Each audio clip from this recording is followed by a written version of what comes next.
Yo! What's going on, everybody? What's going on, everyone? What is up, early gang? How are y'all Right? doing? Welcome to Tuesday of I Daily love that early News. gang. Early Like every time you begin that, I'm like, yeah, that's right. I'm ready. Yeah! Thank you so much for the dono, Kai. Thank you so much. Thank you to everyone Hey, who's thank tuned you for the in. donation. Thank you to everyone who's here. I Yes. hope you are all in a great mood because we've got some breaking, not so cool news for you. Yeah, let's just take a moment and recognize that this information. Look, we want Xbox to succeed. We want them to do very well, but I don't think this information helps in any way, as it has been confirmed that Halo Infinite is being delayed until 2021. Yeah, bad news bears. I actually found out about this from someone I met at a convention tweeted. So, the Xbox Series X won't have Halo Infinite at launch. So, and it was just like a yikes reaction face, and I was like, what? Yeah, it's like rest in peace, Xbox Series X for 2020. RIP. So at noon today, they tweeted out this statement that starts out with, "Today I want to share an important Halo Infinite development update with the community. We have made the difficult decision to shift our release to 2021 to ensure the team has adequate time to deliver a Halo game experience that meets our vision." The decision to shift our release is the result of multiple factors that have contributed to development challenges, including the ongoing COVID-related impacts affecting us all year. I want to acknowledge the hard work from our team at 343 Industries, who have remained committed to making a great game and find solutions to development challenges. However, it is not sustainable for the well-being of our team or the overall success of the game to ship this holiday. We know this will be disappointing to many of you, and we all share that sentiment. The passion and support the community has shown over the years has been incredible and inspiring. We wanted nothing more than to play our game with the community this holiday. The extra time will let us finish the critical work necessary to deliver the most ambitious Halo game ever at the quality we know our fans expect. And then it finishes with thank you for your support and understanding. And this was from the studio head at Halo Infinite, Chris. I think this is a real blow to the Xbox Series X, even though Halo Infinite was also going to be on PC, I believe. Yep. I think that this was one of definitely their star games. What happened? I have no idea, but if you just scroll down on the comments, there's just some hilarious responses. And the reason why I say they're hilarious is because this delay is, I think we can all agree, and I do want to agree with the first thing that said is, like, you don't want to release an incomplete game. That's the worst No. thing to do. But I think something for just the public perception of, do we want an Xbox Series X? Launch day is Halo. I get back into Halo, and now that's gone. It's like, what is drawing you to want to even jump into the Xbox Series X this year? What is on the table? Right, and that leads us into some news that we're going to get into later on, that more games are being delayed that were showcased for the Xbox Series X. A lot of the comments on the Twitter thread that I'm like, what funny ones have you seen? Because a lot of the ones I've seen are like, take your time, we just want the game to be good. The if you just scroll down a little bit more, there's like the one with like Will Smith, and he's just, his eyes, he looks upset, and it just says pain. Another one is like, there's no need to be upset, and they're using the scream, the face of the brute from the clip that just looks really bad. And some more of that. They just keep taking that face and morphing it into different things. It is truly unfortunate that that this has hit Halo this way. I mean, this was the title that you would be like, is going to ship consoles. This is going to be the reason people jump in to the Xbox Series X. And I would say it during maybe a normal year would be a huge hit that this doesn't come out for the holiday. Maybe because of the COVID crisis, maybe this won't be such a big blow, because I know that during the holiday season, especially around Christmas, I spend way more time, watching TV, playing video games. You kind of, go on vacation, go visit your family, and all hang out and, do all these fun things together. And not being able to play Halo Infinite during that time, I think is, that time is where I would usually play new games. And so it looks like I don't know when I'm gonna end up playing this. No, and that's kind of where I'm a little bit concerned for Halo in general. Is I think Halo is an amazing intellectual property that has a huge potential long term. That hopefully this doesn't become it releases in 2021 versus all these other next gen titles that people are excited about. And instead of being one of those like first launch titles for the next gen, it almost gets swept under the rug with all these other competitive pieces of competition. It really does. Which, some people might say, but it's Halo. I don't think that's going to happen. But I think we saw that with like Halo 5, the last 343 game. I didn't hear much about the announcements about Halo 5. My reaction was kind of like, oh, there's a Halo 5? Oh, people are playing it? Yep. I think there's a lot of diehards that play Halo. There's always going to be a core audience. But you're right. It didn't have kind of its shining moment. There wasn't, a lot of buzz, a lot of hype, a lot of, people talking about Halo 5. And I would hate for that to happen with Halo Infinite. Yeah. I'm just looking at some of these comments. And it's interesting. Like Meg brings up the point of like, if you have the Game Pass Ultimate, which means you have the access to these games on PC, do you really need an Xbox? And Philip was talking about like you can like pushbacks because you don't want to be rushed, but it seems counterproductive. Why do I want an Xbox? And I feel that's probably going to be the question most people take away from this is like you're going to have the hardcore committed fans to the hardware and to the series itself, which makes sense. I mean, that's the way it is with any community, right? But then you have those other general consumers who are like middle of the road of what decisions they're going to make. And Halo might have been that like this is the deciding factor for me. I hope their response also to this is maybe some like maybe they'll do the announcement on the free Xbox Live Gold. Maybe they'll start to do the stuff where they're trying to entice people with the get access to our library since you can't get access to this major title you're excited about.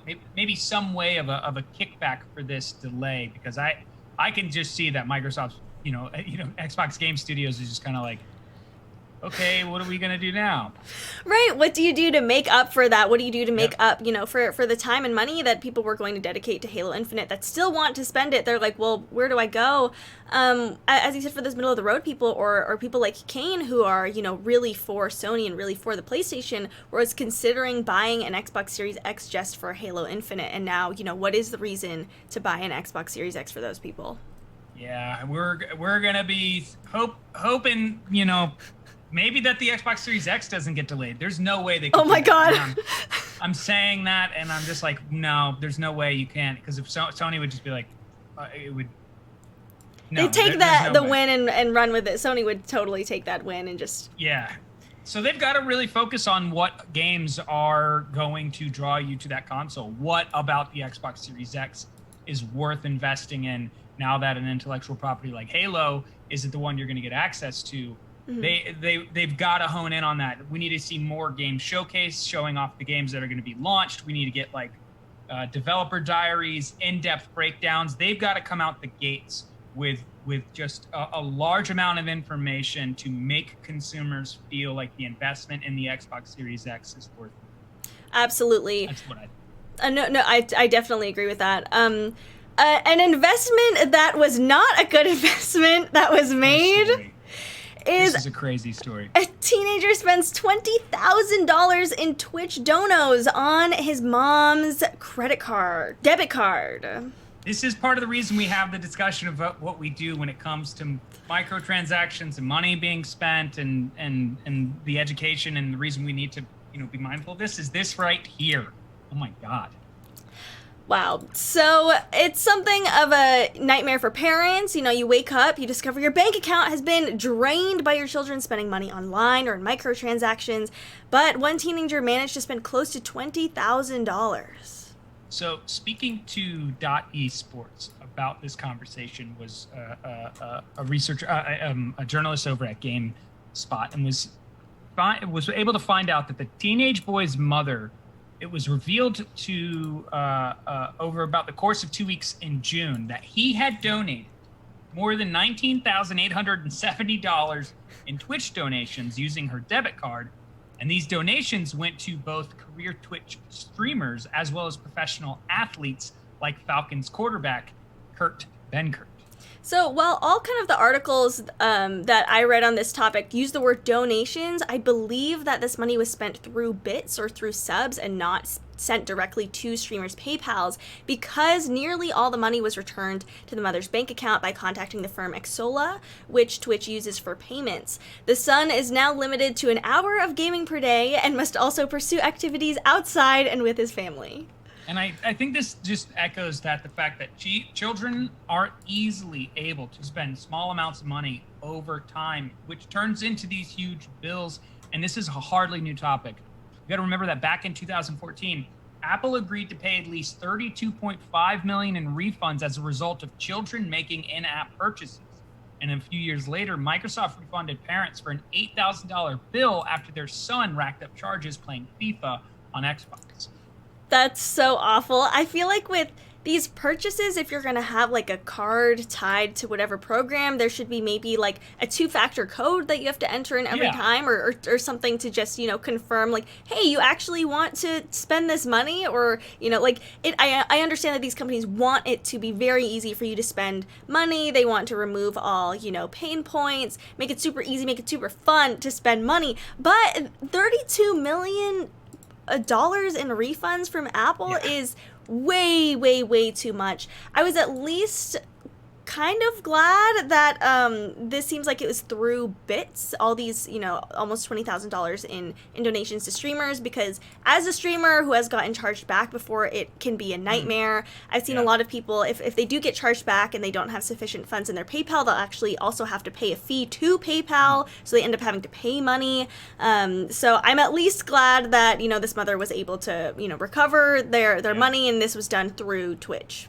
Yeah, and I think the thing too, when seeing this story, and part of the reason wanting to talk about it was like, we just talked about that one article from the BBC a couple of weeks ago about a guy basically talked about he went through his savings with FIFA, and he had this addiction, and it was just kind of like, here's another one of those stories where we have to figure out a way, like you said, some 2-factor authentication, some aspect to these microtransactions and these bits and these donos that prevent this from happening, and that they're only happening by people who are of age and hopefully sound mind to, you know, make these decisions. Because I'm pretty sure this individual, this was not connecting the amount of money being spent. And that is, you know, something that is unfortunate, but also could be become something they're used to doing, and then ultimately be a unfortunate thing that a problem that they have to solve later on in life. I love the chat comment. That doesn't even sound like a punishment, just healthy for the kid. That's good. I know on my stream we've talked a bit about like Norwegian prison systems and how it is about like rehabilitation, and you know, so I think that this is good that there wasn't like a punishment. It was just like, hey, let's get you doing other things. You know, let's have you spend your time in a positive way. Ray asks, did the streamers who got the bits and subs get to keep them or no? I didn't hear anything about that from the articles published. I don't think they mentioned it. I personally have never gotten a notice that's like, oh, actually we're removing this money that you thought you earned through Twitch. I think Twitch generally protects the streamers if it's through bits or subs. That's good. And that's good to hear, yeah, because they shouldn't have to suffer for that. Just an unfortunate situation, but be mindful of it. If you have young ones, or you know of, have family members or friends that could be easily doing stuff like that, please look out for them and help them out to avoid something like this ever happening, because I couldn't imagine what it would be like to be that mom. That sounds like a nightmare. I'm glad she was able to resolve it. She also, I wanted to note that she was able to get these refunds by contacting Xsolla. I believe that she tried to reach out to Twitch. She even tried to email the CEO, which I doubt those emails get looked at, or I don't know where that went. Probably not. And so she tried to reach out to Twitch itself and got no response, and so went to Xsolla. So if you have some problem like this in the future, reach out to Xsolla. Absolutely. Take note. Take note. But our next story is one that I think is exciting for a lot of individuals, as the next Call of Duty event is Friday, and this is thanks to an in-game puzzle being solved. So earlier today, the packages Activision sent to content creators were opened, and it housed not only a Call of Duty 2020 reveal or announcement, but rather a projector and other stuff that teased at what's coming. It didn't take long for the Call of Duty community to solve this puzzle.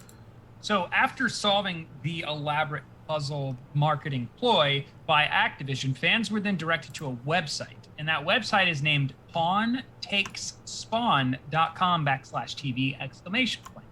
And what do we have there? We have there what you can see on the screen. It's just an old TV, a computer, what appears to be, a VHS that states 8/14, 12 o'clock, which doesn't take a genius to figure out that it is August 14th at 12 noon. August 14th? Is that August 14th? At 12 noon, a lot of these creators presumed is Pacific time. Yeah, I would presume the same thing. And what's interesting is, given how Activision has confirmed that they are using Call of Duty Warzone as a platform to share franchise info, it's a given now that we're going to see something happen for sure on Friday in Verdansk, and hopefully even the non-players of Warzone will be able to see this event via a trailer or some live stream. YouTuber Noah J456 states he has heard directly from Activision, who confirms that we won't see any COD 2020 reveal on Friday, but just the next start of the puzzle. Yeah, and I love how Kai was like, it kind of feels like Fallout, and it does, like the look and the aesthetics, but it fits very well in that Cold War time period that we know the game is supposed to be set in, or we believe the game is supposed to be set in. But taking away from it that it's going to be nothing about a 2020 the Call of Duty 2020 reveal leads me to believe it'll probably just be most likely here's another puzzle to solve, maybe here's another glimpse of a little bit of what's the story or something like that. So I wouldn't be surprised if it's another cryptic message. Right, it's just going to be a lot of cryptic messages, a lot of decoding, make it kind of an escape room. I think would be cool. I think it's very innovative that, they sent out this packages to creators and it was a puzzle, which I assume would be great for content. Maybe a lot of these creators did a YouTube unboxing, trying to figure this out, trying to put it together, which I think is nice to kind of hand them that content they can do. But if I got gifted a puzzle, I don't know, how hard is this puzzle? It doesn't seem like it was that hard, but I feel like I might struggle with it or be like, so what am I supposed to report on here? Yeah. Well, there's a moment when we were playing, and the friends of mine that I play with all the time now in Warzone, there was a moment when we were parachuting in where our screen started to go staticky, and we thought an advanced UAV a counter UAV had gone up, but it wasn't. It was this fizzle on an old TV, and then this Russian text popped up on screen, and then we just kind of stopped mid game, and we're like, what was that? What just happened? I'm glad we weren't in a firefight or anything. Right? Nobody was nearby, because if I would have died due to that distraction, that would have been kind of annoying. So salty. But yeah, it was just one of those moments. They're working really hard on this whole got this reveal. We're gonna figure out all these cool new ways to kind of tease people and put out these little tidbits of information. And I give them credit. They're doing a creative approach on this. Me too, and I think that hack thing that happened in game with the code, I would describe that as a Fortnite event. I think Fortnite, they'll put things into the game that kind of add to your experience in game, and you're like, whoa, was that supposed to happen? What just happened there? So good on Call of Duty. Interesting. Yeah, I didn't know that kind of stuff happened in Fortnite, but now that you said it does, I should have been yeah, that makes sense. They said they were going to copy. So yeah. I think there was something with hacking at some point. You had to activate certain like control desks. But with like the secret agent thing, there was, you go into disguises and you have to, solve certain puzzles in the game if you want to get to like a cool chest. And it's like kind of integrated in there what the theme is. So I think this is a cool approach, and this is very on brand.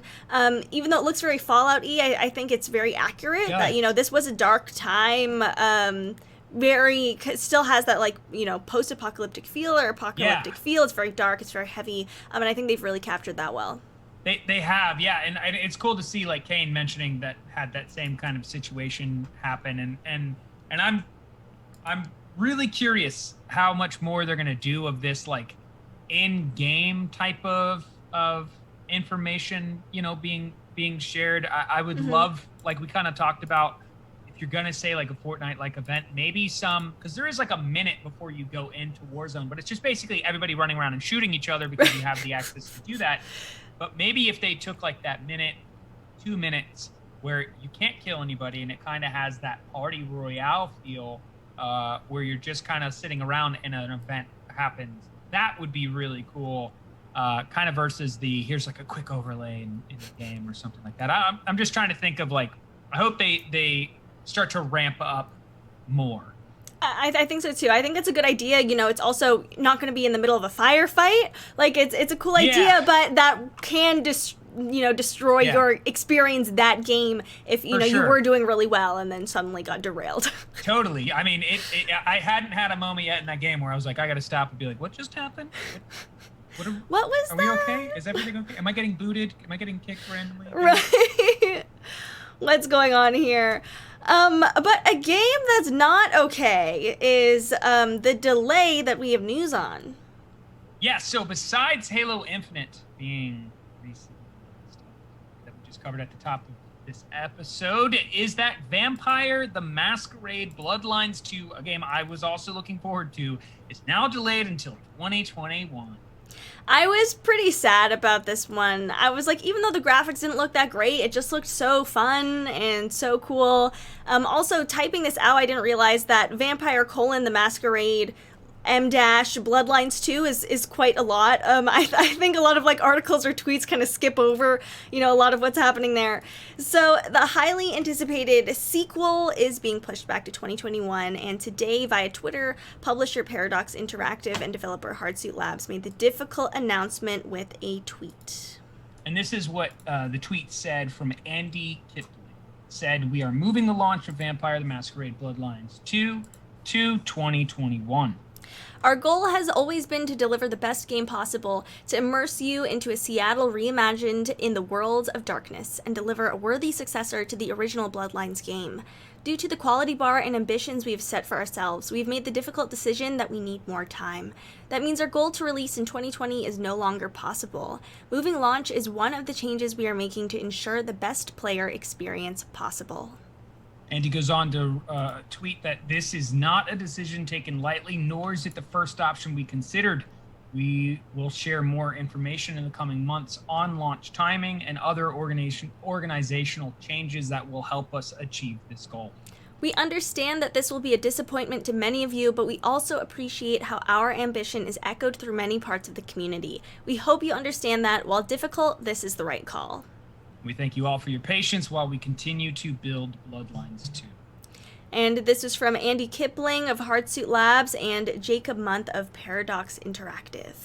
Yeah, and it was being, understood that this isn't the first time that we've actually seen a delay for this game. It's been quite a while since we've gotten the sequel to the first Vampire the Masquerade, because this was set to launch back in March of 2020, but that game was then pushed back, be released, some point later this year. And then, of course, this announcement was made today that now it's going to a quote-unquote 2021. The sequel takes place in 21st century Seattle, where you play as a newly turned vampire and must make difficult decisions of how you want to survive with your new thirst and need for blood. Vampire the Masquerade Bloodlines 2 is set to come to all major platforms, including next-gen consoles. Yeah, this was, again, one of those games that, for me, when it came to next-gen and seeing it in action and being excited about it, the gameplay, the overview, the breakdowns that were coming out about this title had me very excited to get this on a console and to play it. someone, Ray was saying 2020 just isn't the year. And it's just kind of like, I really hope that doesn't start to affect if these console manufacturers like Sony and Xbox go, maybe we're not going to have enough software, because we do know Phil Spencer called this out a while back by saying the hardware will be ready, but we are concerned if the software will be able to be ready as well. Right. He mentioned that was, it's really important. You have to address it. It makes me wonder how much of these delays are due to COVID and how much are maybe, creating for next gen was a feat that was underestimated. Because with Halo Infinite, I would hope that the game was, mostly done or set to be done. This game was supposed to come out in March. I don't know if it's something to do with the graphics. I imagine that COVID, has had a huge impact, but I also wonder if just these games were, the launch date was just announced too early or was overambitious. Yeah, there also might have been kind of the idea of what was around last year and even before that was there were plenty of games that came out too early. And a lot of us realized, like, I got a beta. Like, I already recognized that this game wasn't ready to come out at a full launch. I paid for it. Oh, okay, we're so sorry. Here's going to be future updates, day one patch and all that stuff. Mm-hmm. That's not really allowed to happen anymore because the gaming community fights back and calls out, and backlash is really quick today versus just a couple of years ago. When it comes to that, I paid full price, give me a full game. So because that is the culture amongst the gaming community, which is the right thing, in my opinion, they might also just see like, hey, we can't get away with this like we might have been able to get away with it a little while ago. So we need to delay no matter what. That's true. Gamers are more demanding. Gamers are more vocal, especially in a lot of forums, and it can have a huge impact on, what people think about your game. I don't know how much that does translate to sales, but it translates to a lot of bad press online or, a lot of forums with people talking smack about your game, which I'm sure, these developers don't want to see, and these, studios and distributors don't want to see at all. I don't know how I feel about this. I mean, I want these games to be good, but I think it just kind of adds to the huge bummer that is the Xbox Series X. Yeah, because this was a game that was set to come out this year. It was going to be available on the Xbox Series X as well as some of the other platforms. It was going to be another one that pulls you in, and this information was delivered before the information from 343 Industries was delivered just an hour ago. Yeah, so it is just kind of adding to that whole like what's ahead type, mindset, questioning what is holiday 2020 going to look like for this next gen.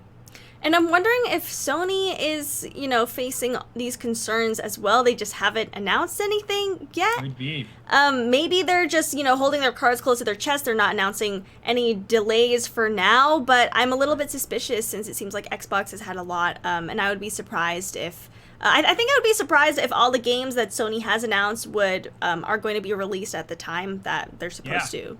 Yeah, I think we should manage our expectations and take that mindset and look at the potential of these games that we think are coming out could get delayed.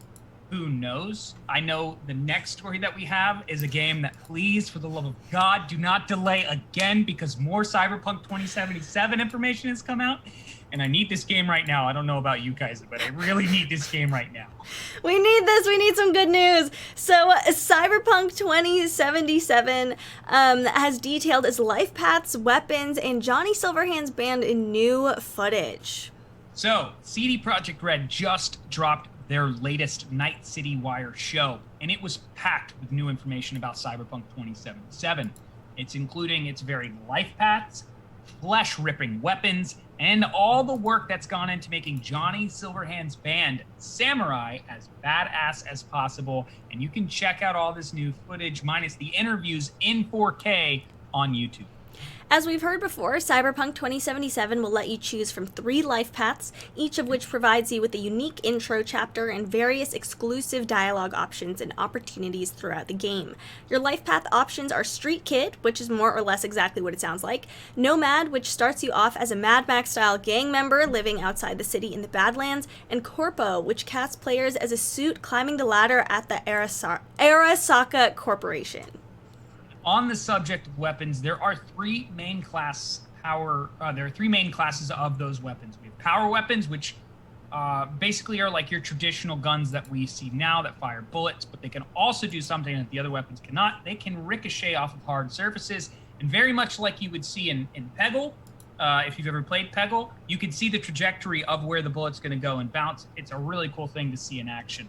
Then there's also the tech weapons. These can shoot through walls and allow you to get the drops on enemies.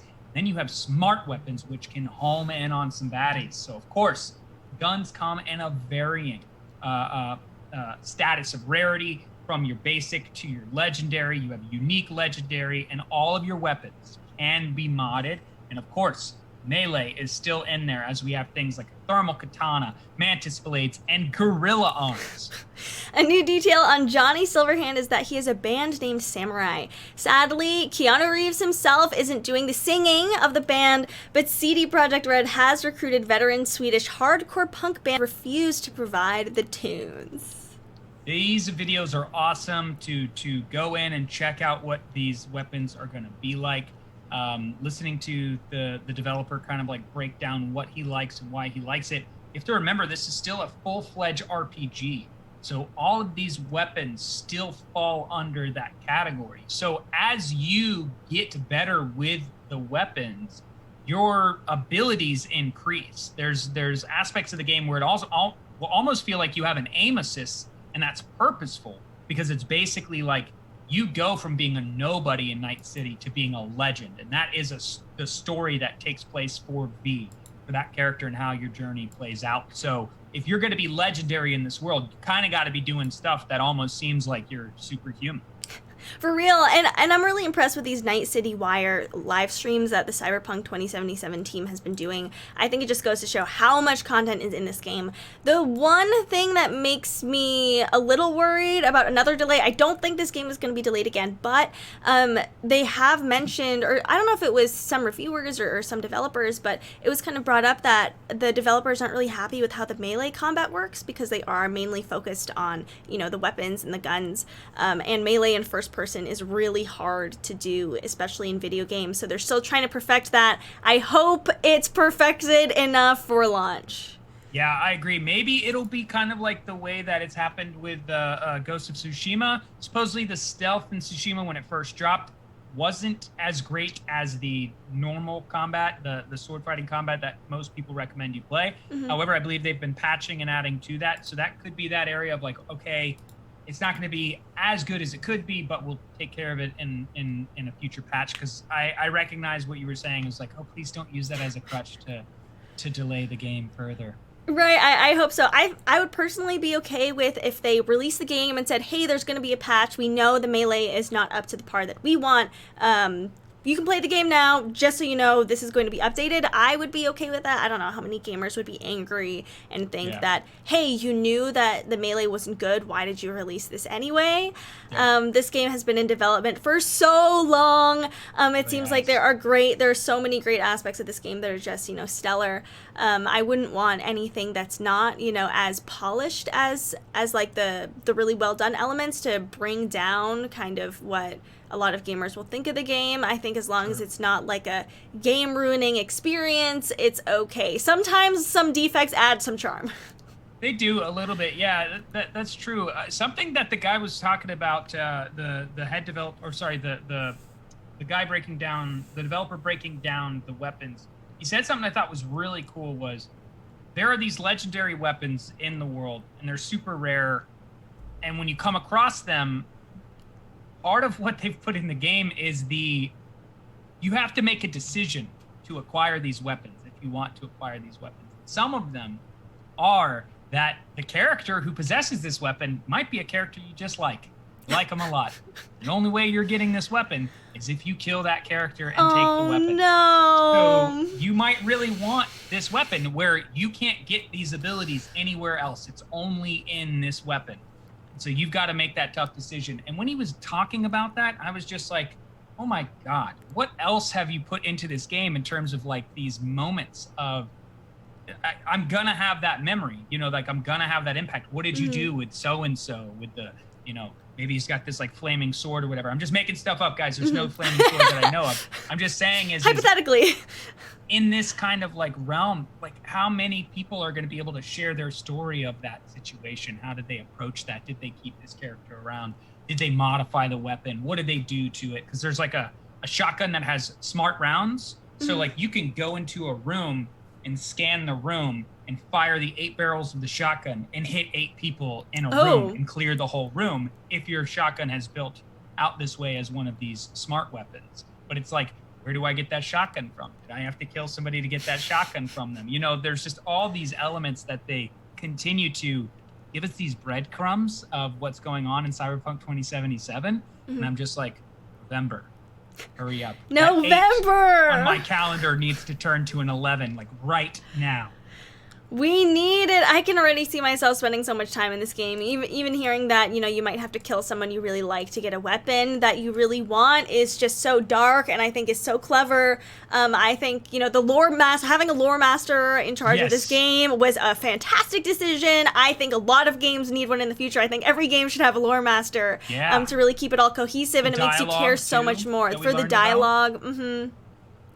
Absolutely. It's this recipe that the more you learn about it, right? It's like if you're making food and you hear like this ingredient's in the food and that ingredient's in the food, and you just realize like the person who made this meal for you put a lot of time and effort in making sure that this experience when you eat it is just delicious, fantastic, and unforgettable. It's like that's more and more coming out about Cyberpunk, and they're going to do more. Like, I mean, they have more of this Night City Wire show that they're doing where more information's coming out. The paths I thought were really cool.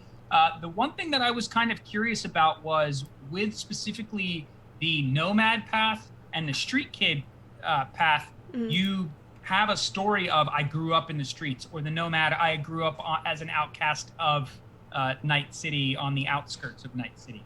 But the corporation life path doesn't have you being like, oh, I started as a privileged kid. It's you're a suit working your way up the corporate ladder, which I thought was like, there was an opportunity there maybe that it could come out in the story and they didn't want to spoil it or whatever, but I was like, why wouldn't you show the path of a kid being brought up in wealthy Night City who had, you know, who was very privileged and silver spoon in hand? It was interesting when watching that video that it didn't feel like the same kind of setup like those two life paths. Interesting. That makes it seem like that it probably is a secret. I guess just to thinking of, you know, the best for Cyberpunk 2077, I was immediately like, I'm going to pick the suit. Like, I'm not going to pick the street kid. I'm not going to pick the gang member. I'm going to pick the suit. I think that would be... Too. Really? Yeah. That would be interesting to see. Because it's probably like the evil path.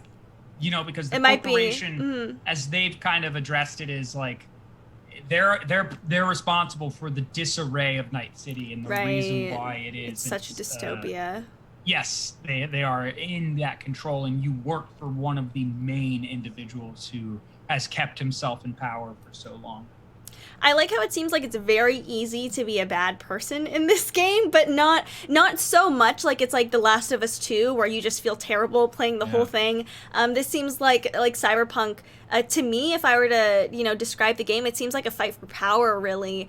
You know, as you live in the underground, or, you know, as you are working with these corporations, it seems like that's a big theme of the game, which I think everyone can relate to, you know, in some aspects. And I am excited to see, you know, what other Night City Wire shows are going to reveal.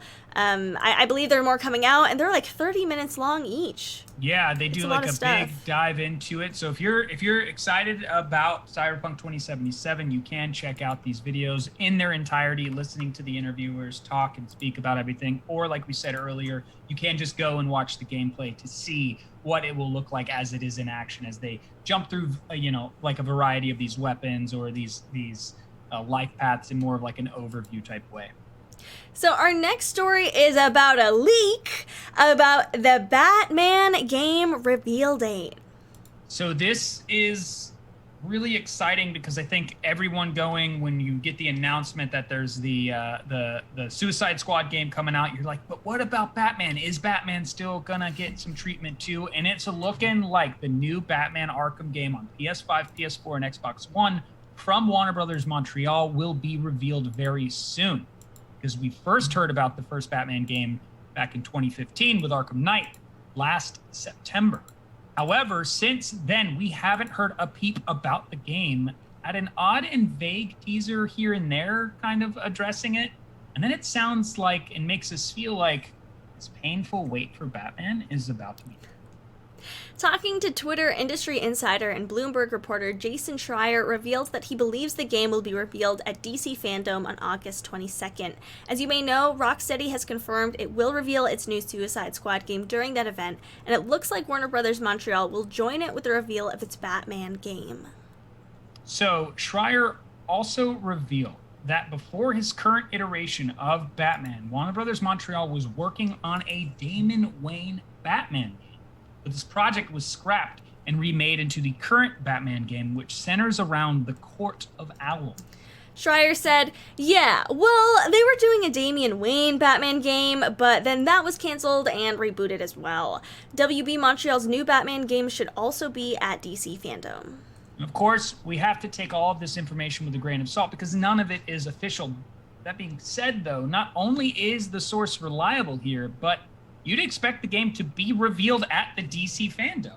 And the more pertinent question is, when is it going to release? When do we get to have our hands on it? And some rumors swirling these rumors have been saying, like, it might hit this year, but that could just be too quick of a turnaround from the reveal. That would be the quickest turnaround from a reveal ever if it were to release this year. It seems like this DC Fandom is a big event, you know, with the Suicide Squad game reveal, with the reveal of this new Batman game, hopefully, from what we've heard. I don't know if they said anything about the Harry Potter game being potentially announced at DC Fandom. No, I don't think so. There is some rumor swirling that we'll see the Harry Potter game in action still over this Summer Fest showcase, because I believe there's another event that WB Montreal is supposed to be at. So they're like, what are they going to show there? And that game needs to be shown. I cannot wait for that Harry Potter game. That's another one that I'm like, oh my God. If you haven't seen the leaked footage of the new Harry Potter game in the works, please check it out. I really want it to be real. It looks so good. It's exactly what I want from a Harry Potter game. I'm definitely going to be tuning in to this August 22nd, DC Fandom event. It seems like this is going to be big. I hope the Suicide Squad game looks good. I am sure it will, but I'm skeptical just because the movie was so bad that it's going to have to be a knock out of the park for me to trust this game. For sure. I was actually bummed when they said they had the Damon Wayne game going on, because that is a storyline. If my understanding of the comic book reality is accurate, is that when Damon Wayne dons the cape and cowl, that's set in an alternate world in which Bruce Wayne dies in that mugging, and the mother has a psychotic break and she becomes the Joker. And so the whole storyline is honestly, it's out of the Flashpoint paradox. It's really cool, but Damon Wayne is brutal. I mean, he's not like a friendly Batman. Oh, I'm gonna just hang you up here. He's like, I'm going to borderline kill you in my encounters with you. He's just a very like extreme representation of Batman, because he's just so messed up. And when they said that was what they were working on, I was like, no, you scrapped that? Why? And I just wonder if maybe the subject matter was just a little bit too much, that they were just like, I don't think this is going to do very well with like the younger audience that may want to play our games. That sounds so dark, and I love it. Yeah. Oh, that's such a shame. That's really such a shame that fell apart. What's up, Good Luck 7? Thank you for the follow, Good Luck 7. Welcome. Welcome to the stream. So we'll definitely have to tune in. We're going to be reporting back on more news about this. Just to touch on the VR game mentioned in chat. Someone said, Quidditch in VR? Yes, please. So there's no news about that at all. That should be created by someone somewhere, though. But Little Witch Academia, the anime, does have a broomstick flying VR game that was announced. Yes, that is really cool. And I would love to see that someone for PSVR Dreams creates a Quidditch in PSVR Dreams, because there was a really cool announcement side story that one of the artists and designers from Ratchet and Clank is working on a rendition of the game in Dreams, and like Insomniac's name is behind it and everything. Yeah, so I thought that was really cool to see that kind of synergy going on. That's super cool. So diving more into the PlayStation, we have more news about Godfall combat and how it's going to work with the DualSense controller. As we have talked about repeatedly regarding the DualSense technology, we don't know what this is going to feel like when you say it's more immersive. So hearing them describe this actually makes this really cool, because at the Sony State of Play, we know that they showed off a new and in-depth look at the combat of Godfall. And if that wasn't enough, they also shared how Godfall takes advantage of the DualSense controller. According to Counterplay Games CEO Keith Lee, Godfall takes advantage of the DualSense's novel mechanics to produce a kinesthetic, tactile combat experience that's as gratifying in your hands as it is on the screen. First off, the DualSense's haptic feedback is used so players can identify the different surfaces the character is on. This is Keith Lee speaking. So he says, first, we take advantage of the DualSense controller's haptic feedback to simulate a variety of surfaces and textures. Imagine walking along a marble floor. It feels different through your charging battery walking over gravel, dirt, or a rain-slicked field. If you were sliding along a fiery molten floor, say in the heat of battle to dodge an enemy attack, you would sense the unique surface without needing to look at it.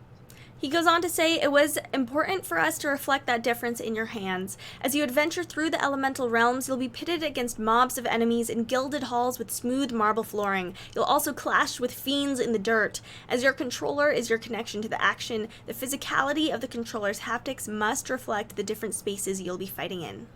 They go on to talk about the other DualSense feature being used are the adaptive triggers, and this one sounds like it's going to be noticed a lot more by gamers. So about the adaptive triggers, the second most important thing is using the DualSense's controller's adaptive triggers. A unique PlayStation 5 feature, adaptive triggers modulate resistance on the R2 and L2 inputs to give players a real physical sense of what they're doing on screen. Lee goes on to say that in Godfall, you will bring the fight to your enemies using 5 different weapon classes, and we wanted to make sure that each one plays and feels unique. We accomplished this using adaptive triggers. So the piercing thrust of your polearm doesn't glide with the same heft of your two-handed warhammer. By default, light attacks are mapped to R1 and heavy blows to R2. When the hits are coming fast and heavy, X evades an enemy attack and a double tap executes as an evasive slide.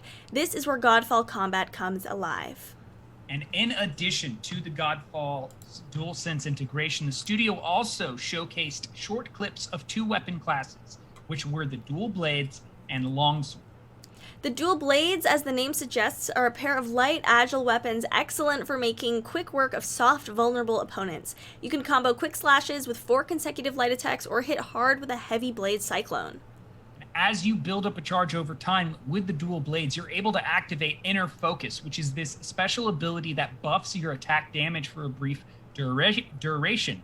And then maybe there's this other signature move, which they called Mortal Coil, where you can throw your blade into an enemy and then yank them towards you, closing the distance.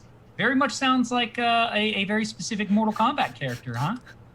It does. So the next weapon is the longsword, which is a balanced, versatile weapon for a variety of enemies. Not unlike the dual blades, the longsword can also string together 4 light attacks, but stands out with a heavy attack finisher to put a devastating exclamation point at the end of the combo.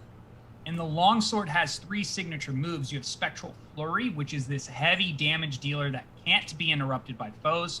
You have Spiral Technique, which works best to take down a number of enemies lined up in a row. And then there's also Shield Uppercut, which works only if your timing is just right. And at the end of a longsword swing, a flash of white signals your brief opportunity to land this violent blow.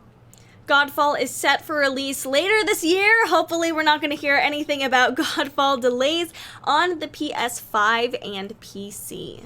No, this game looks awesome in action, and this is one of those games that for me, it has that feel of that casual dungeon crawling, fighting these hordes of enemies, all these different enemy types, and just surviving and just being this, superhuman warrior on the battlefield, but then having this more immersive experience like you've never got to see before. I agree. This game just looks great. The environment's cool. You can already see, there's like a river puddle thing. You're walking on metal here, and I'm sure that's going to feel different, in the controller. I think they've really taken advantage of that. I'm surprised this game isn't talked about even more when it comes to showing off the haptics, because I don't think we've heard much news about other games that are coming to the PS5 with haptics, like Spider-Man Miles Morales. Like, how does that feel in your hands? What is it going to feel like when you're swinging? Like, right. How is the controller going to actually, vibrate or move that when you're swinging, you feel that? And I would just like to hear more about these other games, because it seems like Godfall, has really got this on lock with using the controllers, the adaptive triggers to make the game more immersive. I wish we, heard more information about this as it applies to other games, but I'm at least, very glad that Godfall is definitely on top of it when it comes to these features. Yeah, and this is another moment of something that I thought was just said that I was like, that's cool, because I'm the same way. It's like any game with swords, I'm inclined to buy. That Ray threw that up in the chat.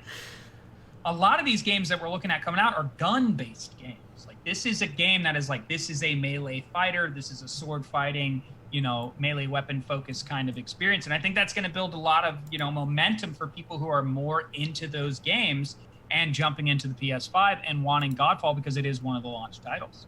I think so too. This gameplay trailer just looks so cool, showing off the different types of combat. I don't think I've heard any negative criticism of this game, really. As I said before, the only negative criticism was that I think in the trailer they used like hardcore like EDM music or something, and people were like not about it. Is the only bad thing. That is so true. That trailer, everybody was like, I like what I'm looking at, but what I'm hearing doesn't feel right. Which is so funny. I think this is going to be, a standout game with the PS5 launch. I'm excited that it's also going to be on PC. This isn't just going to be a PS5, exclusive. So if you don't have, PlayStation, you have PC, at least you can still, have fun with this. That's right. But our next story is one to follow up on a previous story, like we've done here with this Godfall story, is that Warner Brothers Interactive Entertainment is reportedly not for sale anymore. This is according to a press release sent out on Friday by Warner Media CEO Jason Killar? What a name. Jason Killar would be very hardcore. Jason Killar. So Jason says this in the post. It says that the Warner Brothers Motion Pictures Group continues to be led by Chairman Toby Emmerich. Warner Brothers Television Studios Group continues to be led by Chairman Peter Roth. Warner Brothers Interactive remains part of the Studios and Networks Group, along with our global brands and franchises team, including DC, led by Pam Lifford, and our kids, young adults, and classics business, led by Tom Ashim, all focused on engaging fans with our brands and franchises through games and other interactive experiences.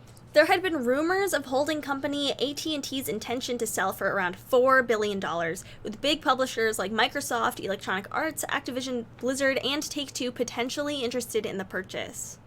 And I think we all kind of felt like this was a bit strange, because when we look at the timing, Warner Brothers Interactive might be releasing multiple blockbuster games in the next couple of years, from the Suicide Squad game that we just heard about to the next game from Warner Brothers Montreal, which is rumored to be titled Gotham Knights. There's also the Harry Potter game in development at Avalanche Software, not to mention the next games from Monolith Productions, which is our Middle-earth Shadow of War released almost 3 years ago, and NetherRealm Studios, as well as the cooperative zombie shooter Back 4 Blood in development at Turtle Rock Studios, the makers of Left 4 Dead. And of course, the upcoming LEGO Star Wars, the Skywalker Saga from Traveler Tales. That's a lot of games. It a lot really of big is. games. It doesn't sound like we're cranking out these games to get bought up anytime soon, unless it's here's all these amazing games and why you should buy us. You know what I mean? Like that would be like an odd approach if they really are looking for a serious absorption by one of these bigger entities. But it just doesn't feel that way when you look at the list of what's to come out. It doesn't, and I know there are a lot of rumors about like who's going to buy, Warner Brothers, who's going to buy their interactive entertainment, section, and what are they going to do with those games. But if it's not for sale anymore, then I guess, something must have changed internally.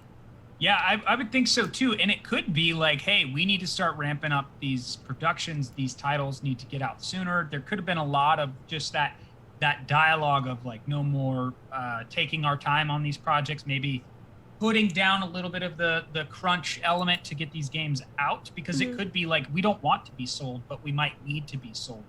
And that's a drive that can push you into making decisions to, speed up the process to get your games out sooner.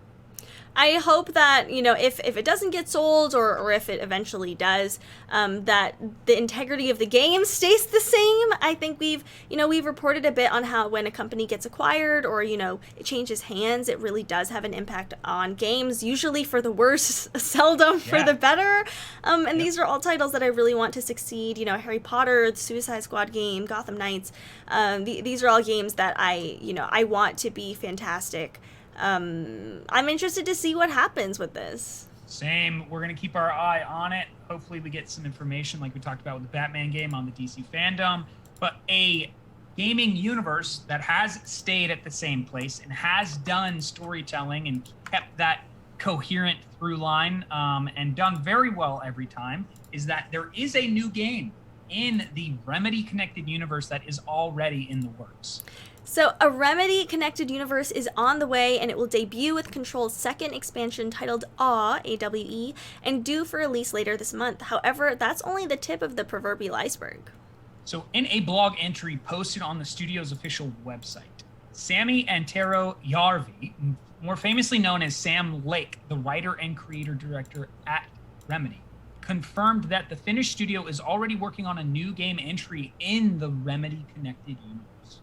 He said, "For over 10 years, we've had a crazy dream. The idea that the tales told in some of our games would be connected to each other, a connected world of stories and events with shared characters and lore. Each game is a standalone experience, but each game is also a doorway into a larger universe with exciting opportunities for crossover events."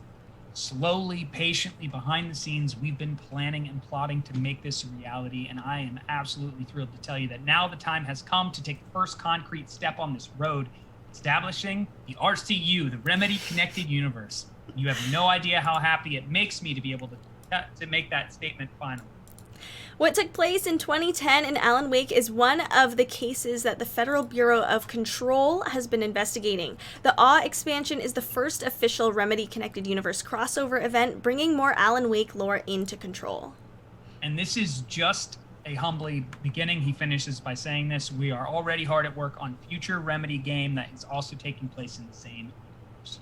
As exciting as this sounds, this project is still likely to be at least a couple of years away, given that Control shipped less than a year ago. Still, Remedy fans will probably want to check the studio's work in the Crossfire X single-player campaign, which should debut later this year on Xbox One.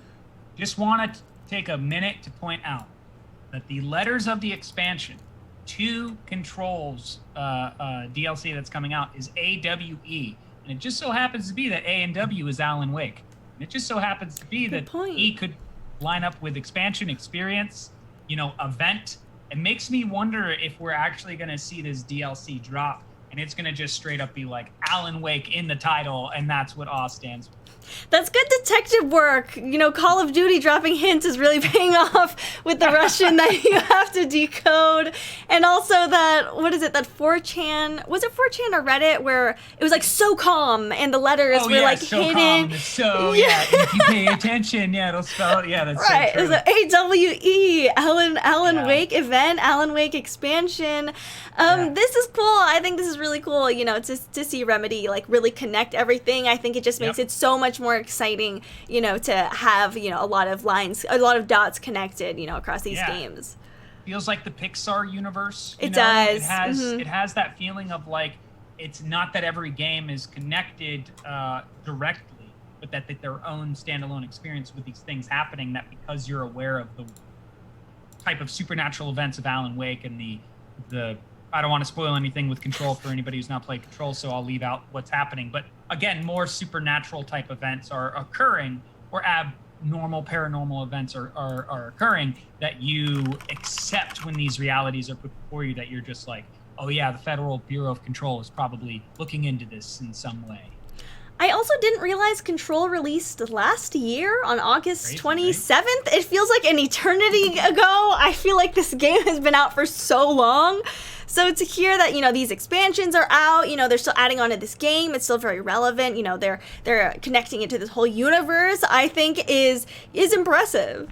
I do too, and I love that they set out with that in mind. And it hasn't really become like, it wasn't noticeable until they started to allude towards it and direct the conversation to this, Remedy connected universe, because that's just that moment of good storytelling. You were just like, wait, I didn't know it was connected. It was connected. Oh my God, it's connected. It has this really genuine reaction when you find out that Control and Alan Wake are in the same universe, and they've got this other game that's going to come out still in that same universe.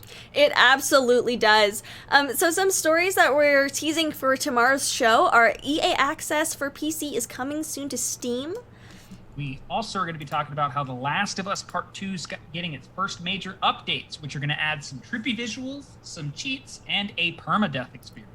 And while looking for B-roll for that, I accidentally spoiled part of the game for myself. So don't be like me. Don't YouTube search The Last of Us 2 at all. If you don't want spoilers, I messed up. Okay. It's okay. Don't worry, it happens. But hopefully you'll still want to dive in there and chew into that. But that does bring us to the end of Daily Gaming News Hour for this wonderful. Thank you so much for joining us today. As always, we'll be live from 1 to 2 p.m. every weekday this week. Our VODs will be on YouTube and on Twitch. And if you're watching a VOD, hey, we're live from 1 to 2 p.m. Pacific.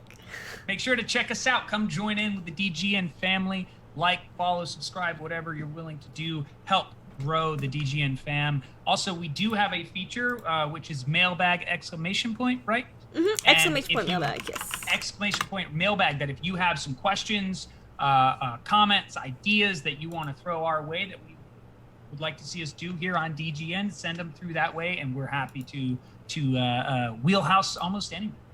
Please do, send us what topics you want us to cover, any questions, you want to ask us, anything in gaming you'd like us to clarify, or any opinions that you might want to hear from us. We are ready to hear what you got to say. But we are done for this wonderful Tuesday. But keep it locked here to DGN, as we are going to do a rerun of this episode and previous episodes. But for Daily Gaming News, I am Marrone. I am Kaisa. Thank you so much for joining us, and we'll catch you next time. Bye, everybody. Bye. We love you.